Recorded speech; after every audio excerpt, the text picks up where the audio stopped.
Hai, Assalamualaikum. Apa kabar semuanya? Semoga sehat selalu dan bahagia selalu ya. Terima kasih buat teman-teman yang udah mau klik dan nonton video aku. Dan buat teman-teman yang baru gabung di channelku, aku ucapkan selamat datang dan salam kenal. Perkenalkan, aku Rila, seorang ibu rumah tangga yang juga memiliki usaha toko sembako di rumah. Support terus channelku dengan cara like, comment, share, dan subscribe. Aktifkan juga lonceng notifikasi supaya kalian gak ketinggalan video-video terbaru dari aku. Terima kasih. Di video kali ini, aku mau jawab pertanyaan dari salah satu penonton aku yang komen di video sebelumnya, yaitu dari Alfati 402. Pertanyaannya, bagaimana ya mengelola warung sembako yang banyakan tetangga ngutang? Menurut aku ini tuh pertanyaan menarik ya, karena hampir di semua video aku pasti ada yang nanyain, Kak, ada nggak sih yang ngutang di warungnya? Dan padahal udah pernah aku jawab ya teman-teman di materi video-video aku sebelumnya, tapi nggak apa-apa, di sini aku bahas lagi.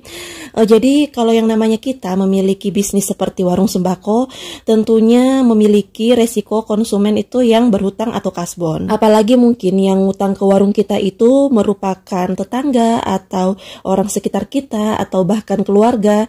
Pastinya kita nggak enak ya kalau nggak dikasih kasbon. Jadi kalau ditanya ada nggak sih yang ngutang di warung sembako aku ini, ya jawabannya ada. Teman-teman bisa lihat di etalase aku itu banyak tempelan kertas. Jadi bisa ketahuan ya itu apa aja, catatan apa aja, yang pastinya itu bukan remember tapi catatan hutang piutang. Jadi catatannya sengaja aku tempelin di situ supaya aku ingat, dan untuk customer yang ngutang pun juga ingat. Dan aku juga lebih mudah rasanya kalau mencatat hutang piutang itu di kertas seperti itu daripada harus di buku. Jadi untuk catatan kasbon itu ada yang bayarnya sebulan sekali, ada juga yang bayarnya setiap hari. Untuk yang sebulan sekali biasanya tanpa aku tagih di awal bulan itu pasti udah ada transferan ya teman-teman di OVO aku atau e-wallet aku. Jadi meskipun di warung aku udah ada tulisan tidak melayani kasbon, tapi tetap saja ada tetangga sekitar yang ke warung aku datang untuk berutang. Dan memang itu merupakan salah satu tantangan kita ketika membuka usaha. Jadi nggak mesti usaha warung sembako, bisnis apapun itu pasti ada aja yang berutang. Jadi di warung aku itu ada dua tipe orang yang berutang. Yang pertama memang udah niat utang dari awal, dan yang kedua itu dia tuh nggak sengaja ingin berutang. Nah, yang biasanya udah niat berutang itu pastinya ada komunikasi di awal. Sebelum datang ke warung itu biasanya di chat dulu akunya buat bisa nggak sih hutang nanti bayarnya di awal bulan, seperti itu. Jadi biasanya aku bantu aja teman-teman tetangga aku yang seperti itu. Anggap aja kita lagi nabung, dan alhamdulillahnya setiap bulan tanpa aku tagih itu beliau langsung transfer ke e-wallet aku sejumlah nominal yang kira-kira beliau ambil hutangnya. Jadi nggak pernah pas ya teman-teman, pasti ada lebihnya atau mungkin juga kurang. Contohnya beliau itu transfer 200.000 padahal kasbon dia itu cuma 195.000.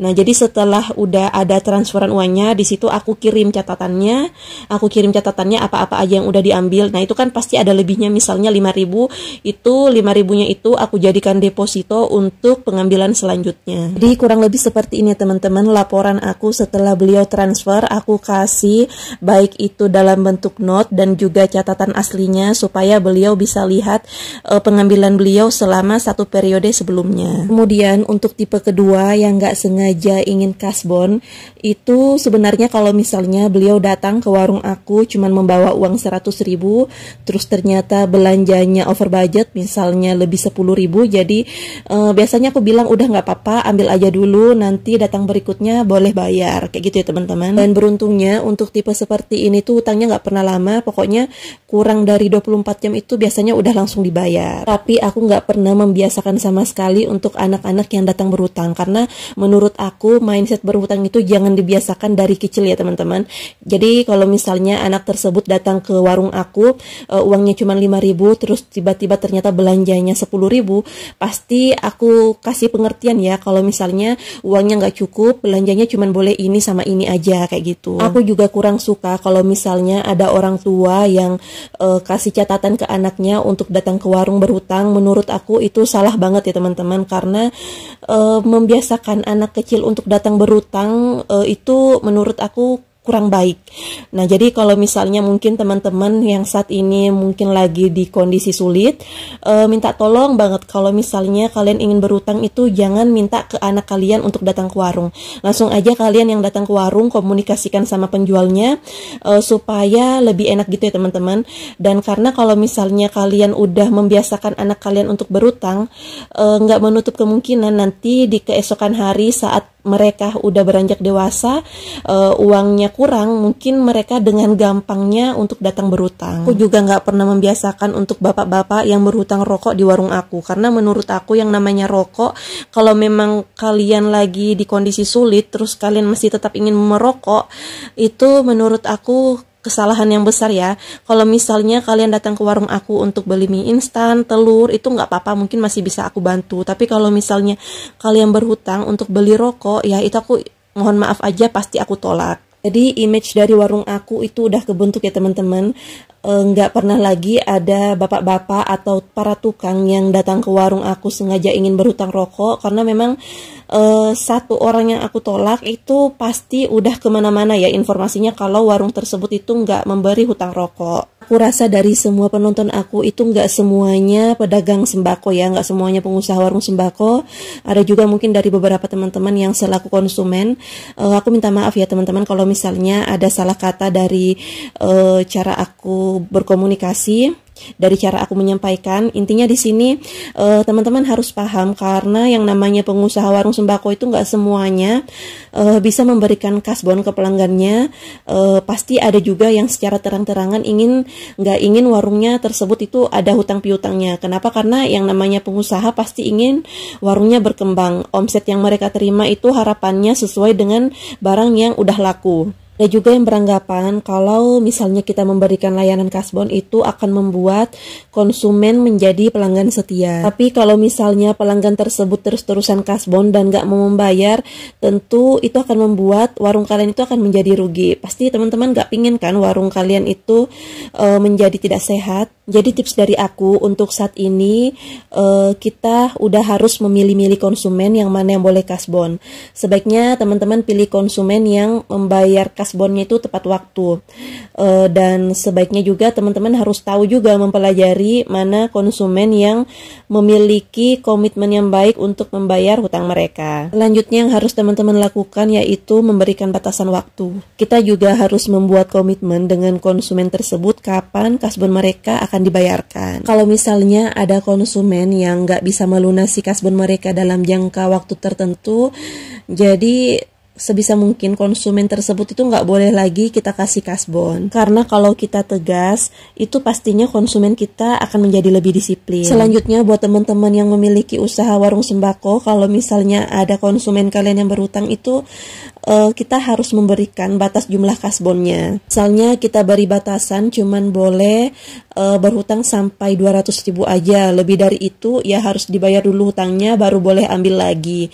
Karena kalau nggak seperti itu, khawatirnya warung kalian itu mau dapat modal dari mana untuk membelanjakan lagi untuk isi warung. Dengan begitu konsumen pun juga akan lebih disiplin dan tidak seenaknya dalam membuat kasbon. Kalau misalnya teman-teman udah tegas dalam melayani kasbon seperti itu, nanti pastinya juga kita lebih mudah untuk memutar kembali uang modal warung kita. Jadi kalau misalnya warung kita udah memutuskan untuk memberikan layanan kasbon untuk para tetangga kita, mau nggak mau kita harus mencatat kasbon tersebut dengan rapi teman-teman. Jangan sampai catatan tersebut hilang begitu saja. Terserah kalian mau mencatatnya di buku, di HP atau dimanapun itu. Nah kalau aku tadi seperti yang teman-teman lihat, aku cuman tempelin sebuah kertas ke lemari. Kenapa seperti itu? Supaya ketika mereka datang berbelanja lagi, itu aku lebih mudah ya teman-teman untuk mengingatkan konsumen tersebut. Karena pengalaman aku kalau catat di buku itu aku kayak malah lupa ya teman-teman, kalau misalnya si A itu memiliki hutang yang mungkin sedikit, tapi kalau misalnya nggak ditagih pastinya ya akan membuat rugi juga buat di warung kita. Jadi kalau untuk yang kasbon harian itu aku cuma catat seperti itu, tapi kalau misalnya untuk yang kasbon bulanan pastinya aku catat rapi di HP teman-teman, supaya nanti lebih mudah untuk aku melampirkan laporan tersebut ke pelanggan aku. Dan yang terakhir, teman-teman harus tahu ya, apakah kebijakan kasbon yang teman-teman terapkan itu bisa membantu usaha kita atau tidak.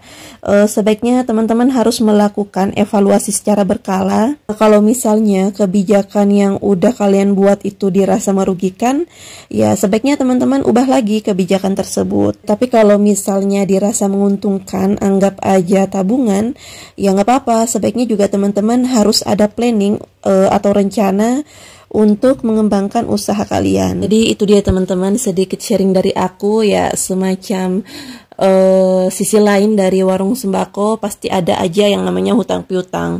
Nah, aku juga minta maaf kalau misalnya ada kalimat aku yang menyinggung atau bagaimana, karena di sini aku nggak ada maksud untuk menyudutkan pihak manapun.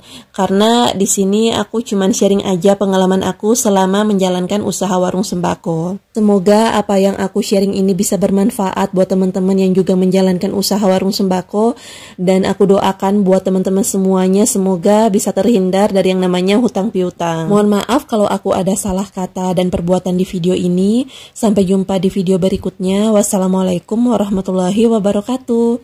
Dah.